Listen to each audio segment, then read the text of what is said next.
Hey everyone, this is Adam Elenbaas from Nightlight Astrology. Today we're going to take a look at the Sun conjoining Pluto in the sign of Aquarius. This transit began yesterday and is perfect today. So we're going to take a look at 5 things that you can watch for when the Sun conjoins Pluto. But I'm also going to talk about this in terms of one of the first opportunities that Pluto has now sort of permanently in the sign of Aquarius, no more retrogrades back into Capricorn, to speak on behalf of its agenda in a new place of our life, in a new phase of life. So we're going to look at it from that standpoint and add a little bit of a twist in how we're thinking about this today. I think this will be a good way of approaching it. So anyway, before we get into it, remember to like and subscribe. Your comments, your like, your subscribe, all of it really helps the channel to grow. We're seeing if we can't get to 80,000 subscribers on the channel by the spring equinox. I don't know, might be a goal too much, but we'll see. We'll see how close we can get to that growth goal. Transcripts of any of these daily talks can be found on the website, which is nightlightastrology.com. I want to point you over there right now to check out the talks that are coming up. So as we are doing this, go to the events page, click on speaker series, and you are going to see January 26th, February 1st, and February 2nd. We have free speakers coming and speaking through the school. These are open to anyone, totally free to attend. You just have to register to get the live webinar link, and then you get a recording afterward if you can't make it live. One of our course directors, Raimundo, will be giving a talk on annual perfections. Stormy Grace will be visiting us, giving a talk on lunar phases and love. And Timothy Desmond will be giving a talk on near-death experiences, string theory, and astrology in the Platonic Jungian tradition. That's going to be a really fun talk. These are all free, so check them out. If you go to the events page and click on live talk, you'll see my monthly webinars are coming up as well. There's new webinars that are coming in February, March, and April. Venus through the fire, we're unlocking the mysteries of the Venus retrograde cycle, which will be with us in March, so a little prep for that. We're looking at the 3rd house in March, which was called the Temple of the Moon. And we're going to talk about essential dignities in April and why people should stop hating on them, or why they get misunderstood and what they actually are and how they're used.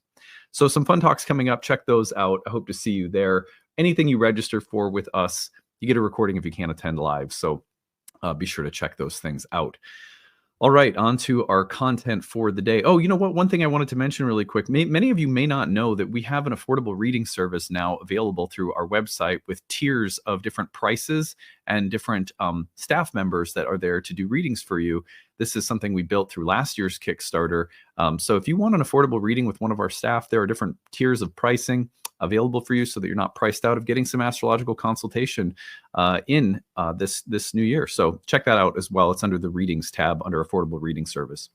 Been meaning to mention that as well. Okay, so let's turn over to the real-time clock, and here we go. Now we have, let me pull up, where's my epic pen? Okay, here we go. So you can see today that we have the conjunction of the Sun and Pluto. Now, I have this taking place this morning, January 21st, Central Time at 8 a.m. or something like that. So we'll have been feeling this yesterday into today. The Sun ingresses into Aquarius, and right away it's getting into the conjunction with Pluto. Now, if we give this just a couple of days to play out, I'd say 3 days, that takes us to January 24th, Friday. So you could think of this as a transit that starts the week off and that runs really from the 20th through the 24th in terms of a window in which we may really notice or feel the Plutonian effects. So what to watch for? That is the question of the day. I want to talk about this, first of all, from the standpoint of the fact that Pluto has just recently ingressed at the late part of 2024 into Aquarius to stay now for about 2 decades. So with that ingress, no more retrogrades back into the sign of Capricorn, it's definitely a little different. The first couple of ingresses are like, dipping your toes, Pluto sort of dipping its toes in the waters, the airy waters of Aquarius, so then backing out and going back into Capricorn. And so when a outer planet finally transitions into a sign to stay, there's a sense that now the work has commenced. Now the focus on a new area of life, a new sort of era of our life with an outer planet in a new house has begun. Now, I say new house because in ancient astrology, in ancient Western and Eastern astrology, whole sign houses are the basic form of house division. And so when a planet changes signs, it changes houses. So from the paradigm, from the whole sign house paradigm, that means that ingresses are a big deal. We pay close attention to them on this channel. Obviously, for your horoscopes, it'll change signs. So even if you're not a whole sign devotee, if you listen to horoscopes, you certainly are in that format. So they can make a big impact with your horoscopes, if nothing else. Now, what's really interesting is that some of the earliest and most significant transits to Pluto in Aquarius will therefore give an opportunity for Pluto in Aquarius to sort of make its intentions clear. I say this as an astrologer who has watched ingresses, Uranus into Aries and Uranus into Taurus, for example, little faster moving outer planets in Uranus or Saturn or Jupiter. And when they change signs, some of the earliest, biggest aspects to that planet in a new sign will often give an opportunity for us to really understand the direction that that planet is taking us in. Sometimes it's subtle. Sometimes it's about those things that are shifting inside of us. And sometimes it's very clear that, something, the direction or tone or mood of something in some particular area of our life is changing directions. But either way, it becomes an important moment to track and pay attention to. I highly recommend anyone taking astrology seriously and not just constantly listening to horoscopes for something like a celestial gossip column report. If you're really serious about tracking astrology in your life, it's like having a dream journal. You need some way, if you're going to work with your dreams, of being in the practice of noticing and observing the parallels between the symbolism and the events, both inner and outer. So this is a great time to start a journal practice if you don't have one yet, because we've got a good opportunity this week to start tracking meaningful transits. And on my channel, you'll find that I'll often tell you exactly when to track out something, and I'll offer you historical timelines and so forth. So you'll certainly have some support here if you decide to do so. But regardless, I recommend tracking this moment. Now, there are 5 things that I would watch for, and these are kind of my ideas about how Pluto might offer us its first clear voicings in Aquarius. Now that it's there to stay, being a little bit different than the previous ingresses, we can start to say, okay, now I'm becoming aware of a focus. We have Pluto, at the first degree of Aquarius, a very early movement through the first bound of Aquarius, the first decan of Aquarius, the first permanent placement. Now I'm here to stay. So what I have in this list is archetypal things that would fit any Sun-Pluto conjunction, but they're a little bit specific to what Pluto might be saying for the first time right now, or offering us some first insights as it's now in Aquarius to stay. So again, let's go to number 1. This is Pluto's first clear voicing. So what do I mean by that? Well, the sun is a planet that naturally is associated with things like intelligence, illumination, enlightenment, and understanding. The sun was the planet that was associated with the 9th house, for example. It was said to rejoice in the 9th house in ancient astrology, a place that is associated with teachers, enlightenment, illumination, wisdom, philosophy, and the process of enlightenment as we study universal dharma, all contained in the 9th house. Both Eastern and Western ancient astrologers talk about the 9th house this way. And so one way of thinking about what the sun does when it contacts Pluto, because Pluto is a planet that works in the shade, in the realm of that which is invisible or unconscious or subterranean, or it works in realms that are deep and mysterious and somewhat unseen. Think, for example, the fact that Pluto and the underworld have a long time association, and like a planet like Mercury, who can go into the realm of invisibility. And there's things like invisible cloaks that are associated with Pluto, right? So the contact with the underworld is one of the reasons that Pluto is a great process-oriented planet, is because when things are being moved from a subterranean or underworld space, it's about things that are hidden gradually becoming revealed, or unconscious material gradually becoming conscious. And the unconscious, by the way, often gets associated with evil and darkness, which is unfortunate, because only some things that are in the unconscious are like dark or demonic or something. Like, it's not all that. The unconscious should not be thought of as synonymous with evil, right? So that's problematic, first of all, that Pluto gets that reputation. Although it's not wrong to say that some of what's in the unconscious might be evil or dark or sort of like problematic in some way. But anyway, the point being that when the sun comes into contact with that subterranean space, one of the things that it can do in any Sun-Pluto conjunction is to suddenly offer an illumination of that which is unconscious, hidden, or subterranean somehow. It's as though we have a flashlight and we're able to see at least a small portion of what has existed in some unconscious way. This, when Pluto has just ingressed into Aquarius, can therefore be a moment where Pluto sort of says, this is what I'm doing. This is the direction I'm heading in. Oh, I have a clear moment of understanding what this evolutionary process is starting to do or where it's heading. It's not that we can see all of a 20-year arc that's in front of us right now, but at the very least, we might get a sense of what path Pluto is on, what path Pluto is walking down, or some of the contents of the unconscious space that Pluto is starting to work in or through. So think about the sun conjoining Pluto right now as an opportunity for us to start seeing a little bit of that invisible or darker territory that Pluto is bringing to light. And then simply apply that to the whole sign house in which Pluto in Aquarius is working into right now in your chart. Now, I said earlier yesterday, I said for the fixed signs, this is a cardinal or an angular house in your chart, which makes that particularly potent. And I went through those in the video yesterday at the very end of the video, if you want to look back on the little house reminders I gave for the fixed signs, because those signs, rising signs in particular, are going to be having Pluto in an angular house. It's a little louder in those spaces, but everybody's got Pluto somewhere. You can go back into any of the horoscopes that we did, particularly the horoscope for November, and you can take a look at the way that we talked about Pluto ingressing into a new house to stay. So if you go back into my archives, there are at least 5 or 6 videos in which we've done breakdowns of Pluto's horoscope in the new house in your chart, if you want a little extra backing in that sense. So Pluto's first clarity. Number 2 would be Fertile's Plost removal. Oh my gosh. Okay, so Pluto's first removal. Pluto is a planet that is associated with purgation. So removal is maybe not even the best word. When you think about Pluto, one of the things that happens is things that are held within or trapped might erupt, or things that are toxic might be purged or removed, or things that are unseen may suddenly be revealed. So when I was talking about Pluto's first clarity, in a sense, removing some element of unconsciousness and making it conscious would also be like a removal.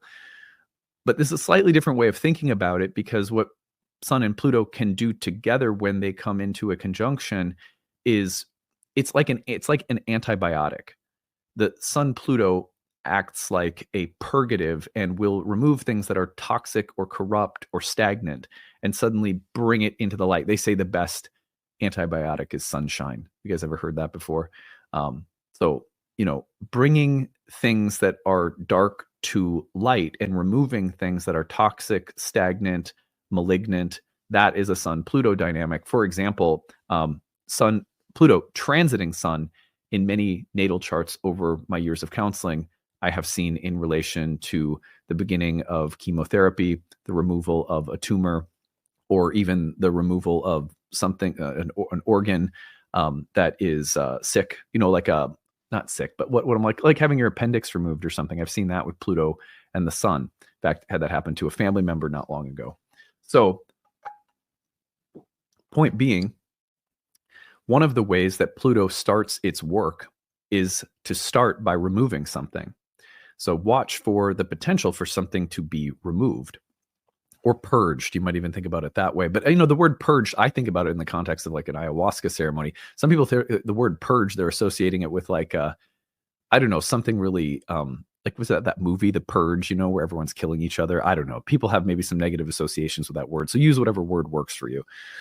Number 3, Pluto's first motivation. The Pluto dynamic is incredible for any kind of Pluto transit, is very powerful when it comes to things like fertility and the quality of regeneration, where something has felt dead, suddenly it's filled with life again. Suddenly it's filled with a sense of meaning and purpose again. So Pluto's first motivation in a new sign and house, it's not like it hasn't already begun with the few little ingresses we've already had. I don't mean to oversimplify, but boy, a Sun Pluto conjunction right now that Pluto's here to stay, might give us some clues about the different direction or purpose that is starting to clarify itself and that is gaining some fertile, um, some sort of fertile regenerative power. I say both fertile and regenerative because sometimes it's something that's dead that's coming back to life, and other times it's suddenly just an energy of empowerment, like, oh, there's fertile soil and I can plant something here and I'm really aware of it. And Pluto will certainly just make things vital and empowered. The word Pluto means riches, and and of course the Greek counterpart is Hades, but the idea that right now with the sun, who has as a symbol has much to do with motivation, purpose, life direction, ambition, could come in with Pluto and say, let's clarify a sense of direction or purpose or motivation or intentionality. We may notice some of that coming through. Now, is it the world's biggest transit? No, but when it comes to tracking the meaningful ingress of an outer planet into a new house and a new space in your life, this is a good moment to pay attention because even the littlest inklings are falling on rich soil. So, we don't always notice how small it is that we start thinking about something, start wishing for something, start imagining something. It falls on fertile ground. You'll find that 6 months, a year out, now I'm working on that thing. Now that thing has started to grow. That's why I say pay attention. All right, number 4, Pluto's first complication. Now, here's the thing is that Pluto also tends to expose unconscious dynamics, power struggles, conflicts of ego or different wills that are involved in a situation. And so, when Pluto's in a new house, it's also going to bring up things for us that are probably more complicated and that there's shadow material that we may not have been aware of. So I say Pluto's first complication because one thing that the sun can do with Pluto is sort of illuminate, this is deeper and more complicated than I thought. Or there are motivations that I wasn't aware of, or there are power dynamics or shadows at play in a situation or a part of myself or an environment or a relationship that I wasn't completely aware of previously. So even just becoming more aware of those things, it starts to change the landscape of a specific area of our life or our unfolding as a person. So watch for that. And then 5 would be Pluto's first judgment. One of the features of Hades and the underworld in the sort of ancient Hellenistic imagination is that when the soul passes out of its body, it goes through a transmigratory process where its karma, its actions, and the results of its actions are weighed. And you see this in various traditions, right? You have something like the bardos in Buddhism. You have the Egyptian Hall of Mot, where the heart is weighed against the feather. There's so many versions of this, right? But the idea is that there's a process of purification that takes place and something like a judgment of the soul and its actions. I don't think of this personally as a punitive thing, but as a careful kind of evaluation of the heart and soul of each of us that happens as we act and grow and learn. I think there's a lot of grace in the universe. So when I say judgment, I really don't think of it as something punitive, but I do think of, results are measured in a way that it evades our understanding a lot of the time. You get insight sometimes into your actions and the results of your actions that are not as simple as A caused B caused C, right? It's more like an entire web of circumstances, and you start to see how certain mistakes were in weird ways, like the best thing that could have happened. It's complicated, right? So my point is not to be overly simplistic that Pluto is going to deliver some kind of, hip check to throw you into the boards of life or something. But Pluto will offer you feedback in the form of outcomes and results and tangible feedback about the way you've been doing things or about the way that things have been unfolding. And it will be clear. It's like, oh, I can see that the planets are offering feedback in the way that consequences are happening in my life. And sometimes I can see the consequences and feel the weight of karmic judgment, but I don't really understand it. Either way, the point is that you may notice that Pluto is sort of delivering results and bringing about a karmic series of outcomes or results that, you know, we have to stand back and go like, wow, okay, so now I see there are cosmic forces at work in a particular area of my life. And if I pay attention, I might be able to learn from it. Then even if I can't understand it, because there certainly the sun will lend some clarity to those deeper, you know, karmic judgments that are unfolding, and the way results are happening can be illuminated for us. But also, you know, some of it may remain mysterious. And so there's also an opportunity to simply trust and say, okay, I don't really understand why things are happening, and it feels a little intense, or it might even feel a little harsh and severe. That's a Sun Pluto dynamic for sure. But I'm going to have faith and trust, stay humble, stay curious, stay accepting, stay in gratitude, and see how things play out. And then often what happens is, coming off from an experience like this in short time, a couple of weeks, a couple of months, if there's been something big, like a kind of big, it feels like the cosmic judge thumped the hammer, the gavel down, you will often come to a place of understanding in time, because you yourself didn't react. You just stayed open and accepting. And even if Sun Pluto dynamics sometimes come across as like the cosmic judge and jury delivered a harsh result, that there's a way in which, if we trust the process of what the cosmos is doing in time, we usually come into a greater and deeper sense of wisdom. And sometimes that's nothing more than an appreciation for the mystery of it that we cultivate by not reacting when things become a little dramatic. Anyway, I don't know, but just notice that, like, Sun Pluto, like, one of the things that I've noticed over, like, if Pluto is transiting someone's sun in their birth chart, you will often see dramatic karmic outcomes that are, and sometimes they're really powerfully good too, like very empowering. But in the same way, you'll go like, wow, that was a very powerful result that just came. I didn't necessarily see that coming. It's not like I felt like X led to Y, which then led to Z, this huge, you know, result that was really good. I'm not sure how I got this good result. Or that was really heavy and intense, and I'm not sure exactly how or why that happened. So there's this kind of eruption of unconscious material that sometimes feels disproportionate to anything we can name as a cause. That's what I'm trying to get at. And that's why I say Pluto's first judgment. So big moments like that happen with Sun Pluto dynamics. Anyway, a little bonus would be, just always pay attention when the Sun and Pluto are conjoined to the karma of leaders, fathers, or anyone that constitutes a symbolically solar figure. Sometimes that will come up pretty dramatically around these transits. That is it for today. That's what I've got. Remember, again, like and subscribe if you haven't yet. We're seeing how we can build the community here this year and setting some goals for ourselves. So we appreciate all of you who have already subscribed. It's free to do so. It really does help us grow. Hope you're having a great day. We'll be back again for more tomorrow.